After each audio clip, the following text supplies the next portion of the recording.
90 milion lekë është vlera e investimeve në kuadër të 100 vjetorit të pavarësisë nga ana e Këshillit të Qarkut të Vlorës, vetëm për qytetin e Vlorës. Prioritare për këtë vit jubilar janë parë investimet në infrastrukturë, mirëmbajtje dhe restaurimin e veprave monumentale dhe muzeore të qytetit të Vlorës. Këshilli i Qarkut të Vlorës përpara festimeve të nëntorit do të konkretizojë tashmë 2 investime në Bashkinë e Vlorës, të planifikuara dhe financuara me fond të Këshillit të Qarkut dhe donacioneve të Bankës Botërore. 90 milion lekë do të investohen në rënojat e qytetit të Vlorës dhe një rikonstruksioni është nënshtruar edhe muzeu etnografik, edhe pse në jurisdiksionin e Bashkisë së Vlorës, muzeu etnografik prej vitesh nuk mori asnjë investim nga bashkia dhe më në fund pamja e këtij institucioni të veçantë për trashëgiminë tonë kulturore do të ndryshojë fal investimit të Këshillit të Qarkut. Sipas kryetarit të Këshillit të Qarkut të Vlorës, Anesti Dhimojani, investimet do të përfundojnë sipas parashikimeve në datën 20 nëntor.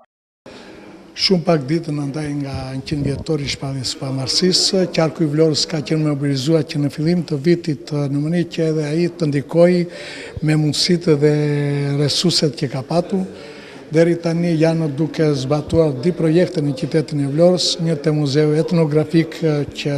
mendohet të mbarojë deri në datën 20 dhe punimet vazhdojnë me ritme shumë të shpejta, ndërsa projekti tjetër është në rënojat e qytetit. Përsëri këto janë bërë 2 projekte që neve i ka sjellë Qarku i Vlorës në bashkëpunim me